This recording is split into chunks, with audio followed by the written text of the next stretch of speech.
What habits do you have that work really well for you in your life and in your business? In today's show, we're going to be really starting to explore the importance of your habits and the importance of you being aware of what your habits are. You know, habits are something that occur outside of our conscious awareness. We do them automatically. They're designed to save us time, to save us energy, and we're almost doing our habits on automatic pilot.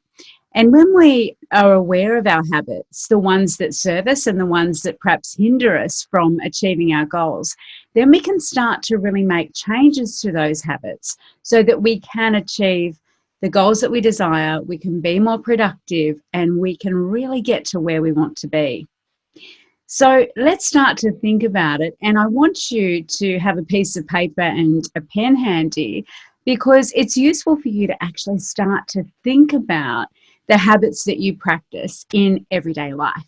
And let's get into, I guess, an exploration of what really works well for you and what maybe doesn't work so well for you.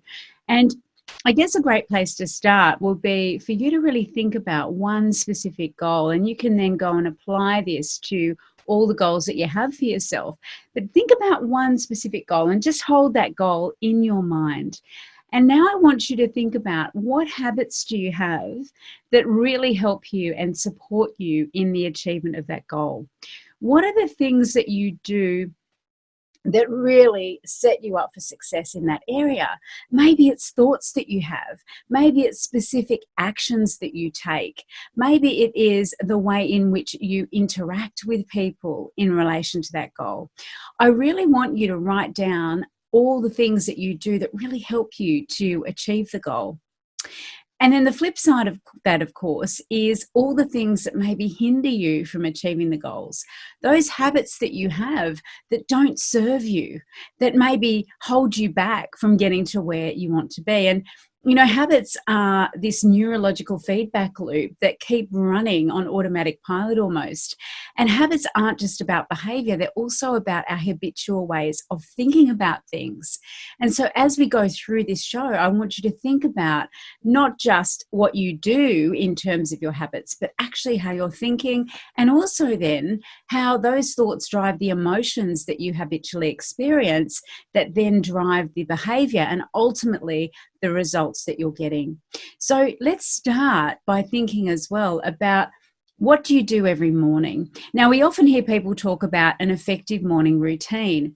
And, you know, the morning is when our day starts. The morning is when we can wire our brains to really focus on what it is we desire to achieve. Now, of course, there's a difference between waking up in the morning full of vim and vigor and thinking about all the wonderful things that you're going to do during the day, and thinking about the problems that you've gone to bed with the night before, rethinking those negative thoughts or those thoughts that don't help you, that then really just embed those neurological pathways that just tell your synapses in the brain, right, this is the way we think about this. And it's literally, imagine that you're creating a rut within your brain. You know, you're literally in a rut with your thinking the minute you wake up in the morning. Now, it could be thinking about, I don't want to get out of bed, and then hitting that snooze button and hitting it more than once, maybe 2, 3, 4 times before you actually get out of bed. And the reason you're motivated to get out of bed is because if you don't get out of bed, there will be negative consequences. So think about what happens to you, and maybe tomorrow morning you might want to just pay attention to this. What happens each morning when you wake up? Are you habitually reaching for social media? What's the first thing you do when you wake up in the morning? Are you someone who checks Facebook, looks at Instagram, reads your emails while you're in bed? Are you someone who wakes up and does some journaling or some meditation practice? Are you someone who spends time focusing on visualizing the outcomes that you want to achieve in that day? Are you someone who has a habitual gratitude practice where you wake up and are thankful and grateful for the things that you have in your life, the things that you're able to do, be, and have? Now, these all form, of course, part of what we call a morning routine. What about once you get out of bed? Are you someone who automatically goes and does some exercise so that it's done for the day? What does that look like? And I'd love you just to spend some time thinking about those things. Like, think about it. When you wake up, what's the first thing you do? And again, grab a journal and have it by your bed and pay attention to what it actually is that you're doing. Because sometimes the things we think we're doing aren't actually the things that we are doing. Now, I want you to notice, what's the first thought you have every morning? What are you focusing on? Where is your attention going to? Maybe it's some bodily aches and pains that you first go to in the morning. Maybe it's something that was worrying you from yesterday, or thinking about something that happened that upset you emotionally. So I really want you to pay attention to that and to actually make a note. And I would do that for a good 3-4 days so that you can do some analysis around what is happening for you in that morning routine. Now, the other thing that I want you to start to think about is, what's next for you in terms of your day? What are you doing habitually as you go throughout your day that helps or hinders you? How organized are you? How often have you got things laid out and ready so that you are prepared and well prepared for work life and home life? How often do you say to yourself, look, you know what, I'm going to get the children's clothes all ready every morning so they're easy to access, and then not do it, and you find yourself scrambling through and thinking that's not ironed, or although I don't think many of us are ironing at the moment, we're in a pandemic. But how many of you say that you'll get organized with meal prep, or having your to-do list done, or reviewing the end of the day and having an end of the day ritual for your work? And then how many of us actually do it? Now, creating and forming habits is a really essential part of supporting yourself in achieving your goals. And the first thing to do then, when we're thinking about the habits that are going to support us in achieving our goals, is determining what those things are that will make that difference, that will help us to shift the needle in terms of where we want to get to. Now, I really want you to focus on that then. Focus on what habits do you repeat throughout the day without even thinking. Sometimes it can be time-based habits where you automatically, kind of look up at 10:30 in the morning and think, I'm going to go and have a cup of tea, or, when lunchtime is. Maybe you have a habit of not eating throughout the day at all, and then you're getting tired and crabby and hangry, and, you don't eat until you recognize that you need food. Think about all the different things that happen in your day that you do in a habitual way, and whether or not they're working for you, or whether or not they're perhaps hindering you in achieving what it is that you want to achieve, in building great relationships. I know for myself, if I don't balance my blood sugar, I'm as cranky as a cut snake. So, I need to make sure that I'm habitually taking care of myself in terms of the fuel that I'm fueling my body with, so that my energy levels and my sugar levels and my equilibrium are maintained right throughout the day. Like, I'm a busy person. I run the Mindset Coach Academy. I run Mindset Dimensions. I have 2 young children. I'm a solo parent. I'm homeschooling. There is a lot going on, especially now where we are in this pandemic. And it is important that you recognize what you need to do and how you can really help yourself, rather than, take away from your ability to achieve what it is that you want to achieve. And sometimes it's simple tweaks that you can make, like even meal planning, food planning, doing some food prep at the weekends, getting yourself super organized so that, you have the framework in which you can really flourish without having to worry about the day-to-day running of your house, and even your business. Like, if you start to block time out and do things in a way that that from 10 to 10:30 every morning you're going to check emails, or that you're going to create content on a certain day and a certain time, getting yourself into those patterns really does help to set you up for the success that you desire. Now, when you pay attention to your habits, often we focus on that morning routine. I also want you to focus on the evening routine. What is your bedtime routine like? And is it really conducive to you getting the rest that you need, to letting your brain relax and rest, let your body rest, so that then you can get up the next morning and, be productive, have the energy that you need to have to get on and do the things that you need to do during the day. I think evening routine is often quite neglected. Sometimes, we get the children into bed. Once they're asleep, we think, well, I can do a little bit more work, or maybe I've got some downtime for myself. Maybe we go onto Netflix and before we know it, it's 11:30 midnight, and we realize that we're not going to get enough physical rest to restore ourselves for the day ahead. So I really want you to pay attention, and awareness is the first thing about how right throughout the day, from the moment you open your eyes, right through to when your head hits the pillow again and you drop into that lovely deep sleep, what are you doing habitually throughout the day? What's working for you and what's hindering you? Now, James Clear has written an amazing book. It's called Atomic Habits. And Atomic Habits is a great read if you want to understand more about the stages of a habit. And in the work that we do at the Mindset Coach Academy, we teach you about how to help people change their habits, and so that we can help our clients to change their habits as well. Now, there are 4 key stages of a habit. And the very first one is the cue or the trigger, right? So how do I know it's time to do this habit? What has to happen in order for me to start that process at the neurological level, that automatic process? So for example, in the morning, the trigger might be the alarm goes off, or a child comes in and wakes you up. What is the trigger? What's the cue? How do you know to begin that? When you're going for a run, how do you know how it's time to go for a run? If you go for a run every day at the same time, perhaps it's because it's 10 o'clock in the morning and that's the time you go for a run.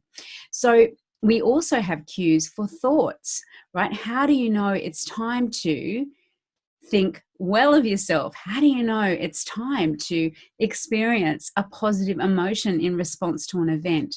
And paying attention to the cues for your habits and really installing and creating cues for yourself that then trigger that behavior is a really powerful way for you to actually make sure you're installing and embedding habits that work well for you. So the cue could be setting the alarm at a different time. The cue could be, when you have a cup of coffee.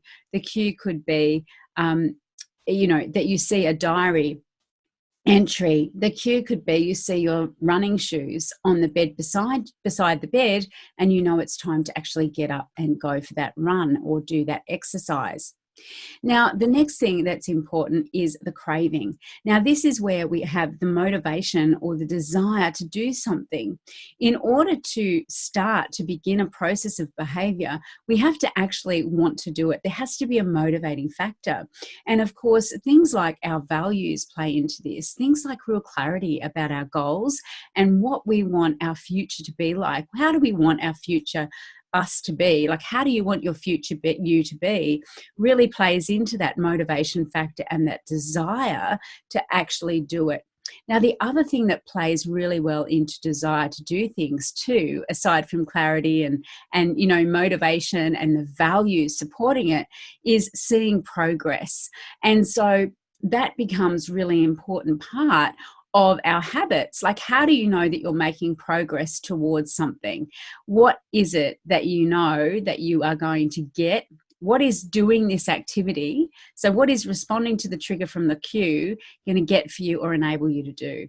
And having real clarity about that, having the vision, being able to see the end result, the end goal, the end experience is so critical in kind of getting you up and out. And another thing that's really important here is about your identity.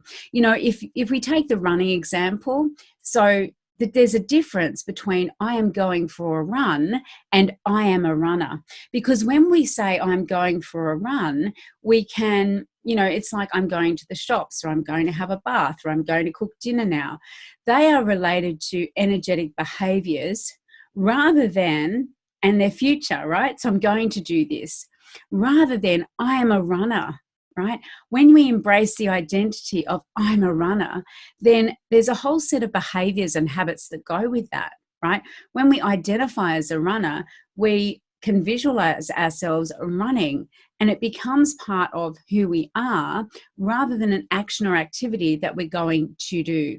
And so setting yourself up when you're going for a run by having your shoes ready, having your exercise equipment handy is very, very powerful, in terms of, putting on the clothes that represent that identity, getting your Fitbit, whatever it is that you do. Quick hint, I'm not a runner, but I'm imagining, and some of our amazing certified mindset coaches are runners, and they have all this equipment, and they know that that is the signal for them that they're really stepping into and embracing that identity. Now, the next thing is the response. Now, the response is the habit or the thought that you have in relation to doing that behavior. And so what we want to then do is have this, we have the cue, we have the trigger, we get into it, the desire, the motivation to do it, and then we're actually doing it. And when we're doing it, of course, we're in it. And that's where we want, as coaches, our clients to be, right?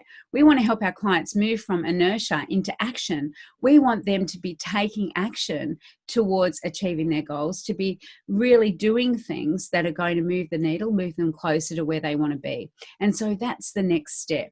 And the final thing is the reward. Like, what is the end goal? What am I going to get or achieve or be able to do by doing this thing?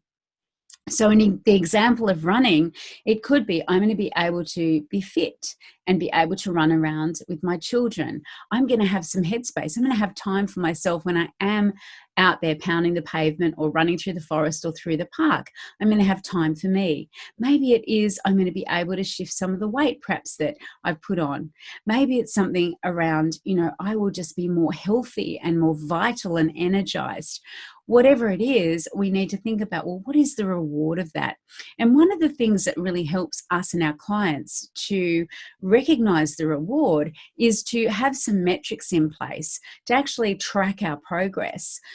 Whether it's, losing weight, whether it's running, whether it's getting more clients in your business, whether it's increasing your social media or email subscribers. Having those metrics in place, looking at those insights, creating a simple tracker or a food diary, or, yes, I did my run today, and being able to check that off. From the neurological point of view, what it's doing is it's wiring the brain in to get that real release of endorphins and serotonin and dopamine. We feel good, right? Dopamine, of course, they're all neurotransmitters.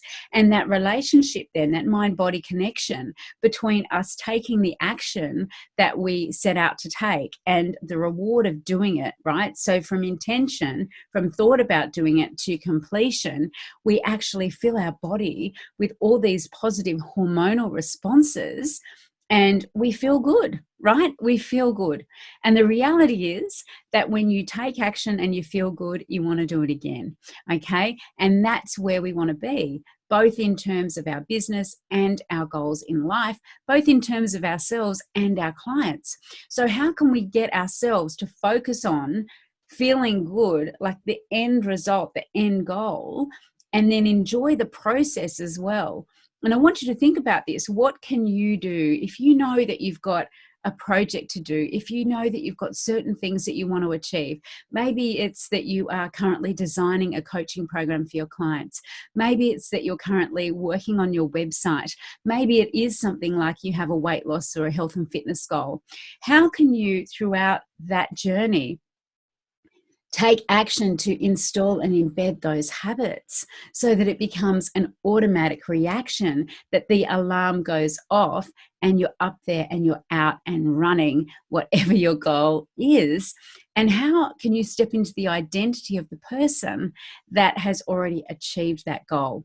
Now, the answer to that and many more questions are coming up in future shows. We are going to be looking at habits in more detail. We're going to be exploring behavior and how your behavioral preferences need to be in alignment with your goals, and how you can manage that both for yourself and your clients. And we're also going to be looking at the power of identity for really helping you to achieve whatever it is that you want to achieve in your life or in your business. I'll see you in next week's show.